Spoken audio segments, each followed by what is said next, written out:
ദുരന്തമായിട്ട് ബന്ധപ്പെട്ട് നമ്മൾ പ്രത്യേകിച്ച് എന്തെങ്കിലും പറയേണ്ട കാര്യം ഉണ്ടെന്ന് എനിക്ക് തോന്നുന്നില്ല. കാരണം ഇവിടെ റവന്യൂ മന്ത്രിയും അതുപോലെ തന്നെ ഇവിടെ തന്നെയുള്ള ഈ കോൺസ്റ്റിറ്റ്യുവൻസിയുടെ തന്നെ മന്ത്രിയും 24 മണിക്കൂർ എന്ന് പറയുന്ന പോലെ തന്നെ നേതൃത്വം കൊടുത്തുകൊടുക്കുകയാണ്. ഞാൻ തന്നെ ക്യാബിനറ്റിനകത്ത് പിന്നെ ഇതുമായി ബന്ധപ്പെട്ട പഠനം നടന്നതിന് ശേഷം മതി ബാക്കിയുള്ള കാര്യങ്ങൾ. ആദ്യം എങ്ങനെയെങ്കിലും നമ്മൾ ഈ ദുരന്തത്തിൽ പെട്ടുപോയവരെ രക്ഷപ്പെടുത്തിയെടുക്കുക എന്നുള്ളതാണ്. രണ്ടാമത് ഈ ബോഡിയൊക്കെ കിട്ടിയതിന് ശേഷം ആ പഠനവും കഴിഞ്ഞതിന് ശേഷം ബാക്കി കാര്യങ്ങൾ പറയാമെന്നുള്ളതാണ്. ഒരു ദുരന്തം ഉണ്ടാകുമ്പോൾ ഫസ്റ്റ് തന്നെ കയറിയിട്ട് നമ്മൾ എന്തെങ്കിലും അഭിപ്രായങ്ങൾ പറയുന്നത് ശരിയല്ല എന്നുള്ള ഒരു കാഴ്ചപ്പാടാണ് ക്യാബിനറ്റിനകത്തും മുഖ്യമന്ത്രി അടക്കമുള്ള ആളുകൾക്ക് ഉണ്ടായിരുന്നത്. ഇപ്പോൾ ചെയ്യുന്നതിന് പ്രയോറിറ്റി തീർച്ചയായിട്ടും പെട്ടെന്ന് പിന്നെ ഈ ആളുകൾ വളരെ പാനിക്കാണ്. ഇതിപ്പം അടിക്കടി വരുന്ന ദുരന്തങ്ങളാണ് പിന്നെ ഈ ലാൻഡ് സ്ലൈഡിംഗ് എന്ന് പറയുന്നത്.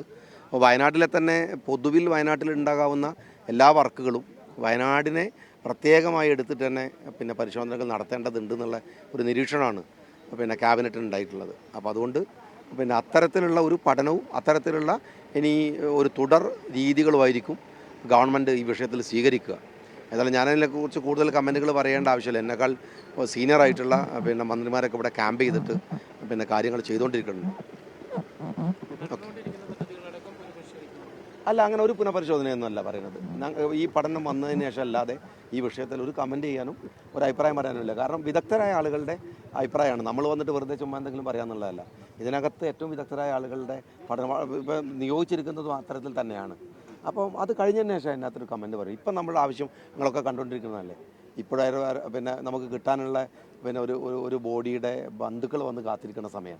അതാണ് നമ്മളുടെ ഇപ്പോഴത്തെ കൺസേൺ. അത് കഴിഞ്ഞതിന് ശേഷം എന്തെന്നുള്ളതൊക്കെ പഠനവും റിപ്പോർട്ടൊക്കെ കിട്ടിയതിന് ശേഷം പറയും. ഏതായാലും വയനാട്ടിൽ നടത്തുന്ന വികസന രീതികളുടെ ഒരു പരിശോധന നിർബന്ധമായും ആവശ്യമാണ്.